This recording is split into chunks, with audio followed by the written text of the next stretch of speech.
Yo, what's going on YouTube? Selamat datang ke Jugador TV. Okay, dalam video yang lepas aku rasa tak cukup untuk Kapil explain 2 minit je pasal transfer Arsenal. So untuk video kali ni aku akan cerita in detail lah siapa incoming, siapa outgoing dan expectation untuk transfer window Arsenal.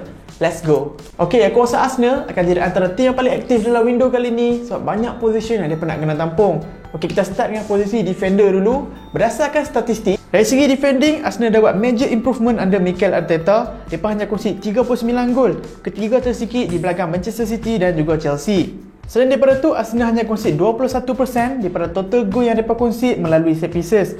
Ini adalah improvement berbanding 2 season lepas sebanyak 46%. Sejak Arteta mula ambil alih Arsenal, dia ada improve Arsenal punya defending dan opponent susah nak score against Arsenal. Contohnya berdasarkan statistik ni, kita boleh tengok Arsenal adalah tim keempat yang concede fewest shot on target daripada opponent. Apa boleh compare dengan season sebelumnya, memang significant improvement. Berdasarkan stats yang aku share tadi, memang clearly kita boleh nampak yang Arsenal dah improve dari segi defending. Tapi kenapa Arsenal masih nak sign new centre back? Best playing defender untuk Arsenal adalah David Luiz dan dia dah tinggalkan kelab sebab kontrak dia dah tamat. So untuk posisi right centre back tu tinggallah Rob Holding. Rob Holding ni adalah old school defender. Masalah Arsenal banyaknya main daripada Rob Holding. Sebab apa? Arsenal tak banyak progress bola daripada centre back sebab Rob Holding bukannya ball playing defender. So pasal dak musim lepas banyak kali juga Rob Holding pass ke Gabriel, pass ke Rob Holding balik, pass ke Bellerin, pass ke goalkeeper, lepas tu long ball ke atas. So itu adalah masalah Arsenal dan untuk atasi masalah tu, Arteta decide untuk sign Ben White. Ben White adalah modern centre back, ball playing defender yang baru saja join squad England ke Euro. Musim ni adalah musim pertama dia main first full season di EPL bersama Brighton. Pada musim lepas dia dipinjamkan ke Leeds dan di Leeds dia main semua game dan bantu Leeds untuk promote ke EPL. Kalau Marcelo Bielsa percaya player muda untuk main semua game dalam kelab dia, maknanya player itu memang sangat bagus lah. Ben White ni aku tak mau cerita banyak dari segi technical sebab Kapil akan buat video tu bila Arsenal dah officially sign Ben White. Tapi basically Ben White ni adalah ball playing defender. Kenapa Arteta sign dia? Sebab dia ada ability untuk carry bola daripada bawah ke atas dalam masa yang singkat. So sangat penting untuk modern game ni nak cari space dengan cepat. Deal untuk Ben White ni dah hampir official dengan harga 50 juta pound. Aku rasa Ben White ni player yang sangat bagus, memang okey, muda. Masalahnya adalah price tag saja. 50 juta pound memang sangat mahal, barang lagi murah daripada dia. Tapi biasalah player English akan datang dengan English tax, akan mahal lebih daripada 10 ataupun 15 juta pound. Deal Ben White ni pending medical saja. Medical akan buat pada Rabu ataupun Khamis di London Colney. Dan pada minggu ni juga Arsenal akan officially announce Ben White. Mungkin ada fan Arsenal yang katanya, kenapa Arsenal nak sign Ben White sebanyak 50 juta pound sedangkan dah ada William Saliba, one of the best young centre back pada 2 musim lepas. William Saliba ni situasi dah kompleks sikit. Pada 2 musim lepas bila Arsenal sign dia, Arsenal loan dia ke Saint Etienne iaitu kelab dia, tapi dia tak dapat game time sebab dia injured. Pada awal musim ni, William Saliba balik ke Arsenal tapi dia gagal untuk adapt di England selepas mak dia meninggal. Dan pada Januari, Arsenal decide untuk loan dia ke Nice untuk dapat gameplay time. Musim depan kita tahu yang Arsenal tak qualify untuk Europe dan Arsenal tak boleh nak letak kepercayaan kepada centre back muda yang berumur 20 tahun tak ada pengalaman dalam Premier League untuk lead Arsenal punya centre back. Musim depan sangat penting untuk Arsenal lonjak tempat mereka untuk masuk Champions League. So Arsenal decide untuk loan William Saliba ke Marseille, kelab yang berprestij juga dalam League One, kelab yang main Europa League. So dia dapat banyak gameplay time dan hopefully bila Arsenal qualify ke Champions League dia dapat balik dengan stable. Di posisi left back, Arsenal dah buat signing pertama mereka dalam window kali ni iaitu Nuno Tavares, 8 juta pound daripada Benfica. Posisi left back adalah posisi yang kritikal untuk skuad Arsenal sebab the only first team untuk posisi left back adalah Kieran Tierney. Masalah timbul pada musim lepas, Kieran Tierney injured pada penghujung musim dan Granit Xhaka kena slot in di posisi left back. Di Nuno Tavares ni sangat berbaloi, 8 juta pound je. Dia akan hadir sebagai backup untuk Kieran Tierney. Nuno Tavares ni adalah attacking fullback, player selalu attack dan provide crosses. Masalahnya adalah dia kena improve dari segi defending. So deal yang not risky untuk Arsenal considering dia akan jadi backup untuk Kieran Tierney.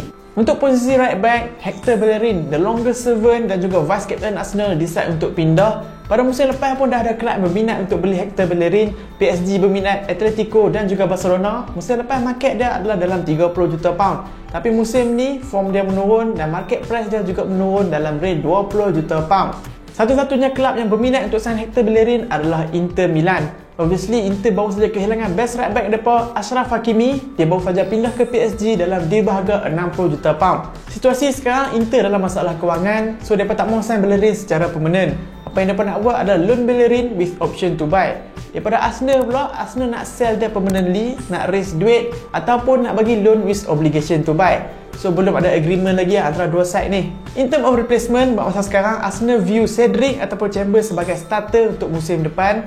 Buat masa sekarang, signing of right back bukanlah priority. Kalau Arsenal berjaya untuk sign centre back, midfield, number 10 dan juga striker, barulah Arsenal akan review balik position right back mereka. Possible target adalah Max Aaron, right back daripada Norwich City, baru saja promoted ke EPL. Fit Arsenal punya signing profile, English, muda dan juga homegrown.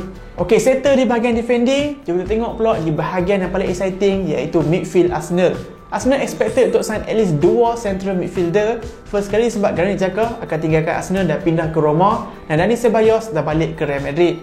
Sebelum kita tengok target Arsenal di bahagian midfield, kita kena understand the reasoning behind these targets. Sejak Arteta mula ambil alih Arsenal, strategi utama dia adalah untuk bagi penekanan yang sangat tinggi untuk improve di bahagian defending. Ini dah bagi result yang tak memuaskan di bahagian attacking. Kesan dia Arsenal kurang score goal, kurang create chance, dan yang paling penting sekali Arsenal hilang identiti mereka, iaitu control the game. Berdasarkan statistik, pada 2 musim lepas, average position Arsenal adalah sebanyak 53% saja. Ini sangat berbeza pada zaman Wenger yang kebanyakannya adalah 58% dan juga 59%. Pada dahulu kala di bawah Arsene Wenger, Arsenal terkenal sebagai the Barcelona of Premier League. Disebabkan average position Arsenal sangatlah rendah berbanding musim-musim yang lalu, so target midfield Arsenal adalah player yang mobile, boleh dribble, selesa untuk pegang bola dan laju daripada Granit Xhaka. So signing pertama Arsenal adalah Albert Sambi Lokonga, midfield 21 tahun, signing 15 juta pound daripada Anderlecht. Dia adalah Belgium nationality dan main untuk Anderlecht di bawah Vincent Kompany. Vincent Kompany adalah current manager Anderlecht dan bekas pemain Manchester City. Arteta kenal dia masa zaman jadi assistant Pep Guardiola dulu. Sebelum beli Sambi Lokonga, Arteta consult Vincent Kompany dan Vincent Kompany approve kata Lokonga adalah player yang sangat bagus. Hierarki di Arsenal, Edu dan juga Arteta yakin yang Lokonga ni akan jadi player yang berharga 45 hingga 50 juta pound dalam masa 3 tahun lagi. Di Arsenal, dia bukanlah starter lagi. Aku rasa dia adalah pengganti Partey bila Partey pergi AFCON nanti. Style of play Sambi Lokonga ni lebih kurang Thomas Partey aja. A mixture between number 6 dan juga number 8. Box semua midfielder lah. Kalau nak faham in detail style of play dah, boleh tekan link kat atas ni untuk check out. Kapio ada buat video pasal itu. Lokonga ni aku boleh kata a signing for the future. Persoalannya sekarang, siapakah midfield yang akan main alongside Thomas Partey? Kita faham yang Granit Xhaka akan tinggalkan Arsenal dan join AS Roma. Setakat ni hanya transfer fee saja belum agree lagi. Arsenal nak 18 juta pound dan Roma hanya offer sebanyak 15 juta pound. Granit Xhaka dah agree personal term dengan AS Roma dan aku rasa dia nak main di bawah Mourinho dan next week dia akan start training dengan AS Roma. Arsenal adalah senarai midfield yang panjang sebagai pengganti Granit Xhaka. First kali selepas strong performance dengan Itali, Arsenal sangat berminat untuk sign Locatelli. Arsenal dah bid sebanyak 35 juta pound dan Sassuolo dah pun accept. Tapi situasinya sekarang, mana Locatelli adalah seorang player Itali dan dia dream untuk main dengan Juventus.